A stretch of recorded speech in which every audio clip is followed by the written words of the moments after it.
कहते हैं भारत पे जब इस्लाम ने पहला हमला किया था, उस समय भारत की आबादी, यानी उसके बाद भी सन 1100 तक भारत के अंदर हिंदुओं की आबादी 60 करोड़ थी, 60 करोड़।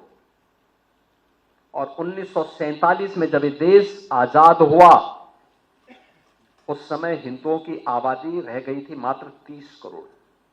आप मुझे बताइए, इन 800-900 वर्षों में हमारी आबादी बढ़नी चाहिए थी कि कम होनी चाहिए थी? कम हुई।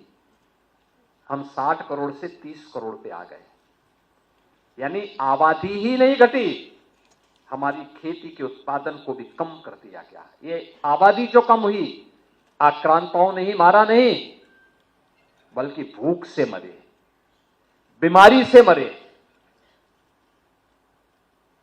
तमाम अन्य प्रकार की यातनाओं से मरे। विदेशी दास्ता ऐसे ही होती है। इस देश पे वही किया गया,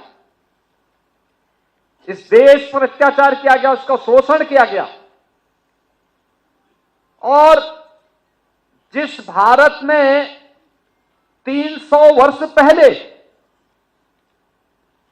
आधी से कम आबादी खेती पर निर्भर करती थी, आधी से अधिक आबादी उद्योग धंधों में लिप्त थी, बड़े उद्योग नहीं, यहां पे कल कारखाने थे, लघु सीमांत और लघु और कुटीर उद्योगों का एक जाल फैला हुआ था।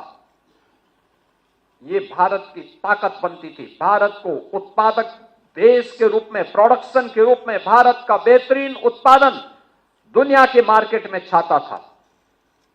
दुनिया का व्यापारी यहां आता था, यहां से लेके जाता था, यहां से व्यापारियों का काफला अपना सामान पहुंचाता था। क्या नहीं था भारत के पास? सब कुछ तो था।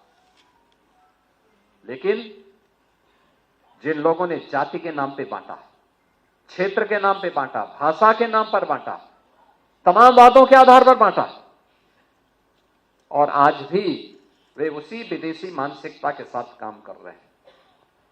समाज को विभाजित कर रहे हैं, विभाजन कर रहे हैं, बांट रहे हैं, काट रहे हैं। वे लोग इस स्वदेशी अभियान में भी तमाम प्रकार की उंगलियां उठाएंगे। लेकिन प्रधानमंत्री जी का जो कहना है कि हम जो भी भारत के श्रमिकों के श्रम से बना हो, हमारे युवाओं की प्रतिभा से आगे बढ़ाओ, वह कोई भी उत्पादक जो भारत की धरती पर भारत के उद्यमी, भारत के व्यापारी, भारत के श्रमिक, भारत के युवा, इन सबके सामूहिक प्रयास से आया है, उस पूरे उत्पाद को स्वदेशी मान करके उसके लिए हमें एक एक व्यक्ति को तैयार करना है और उसी को खरीदने के लिए लोगों को कहना है।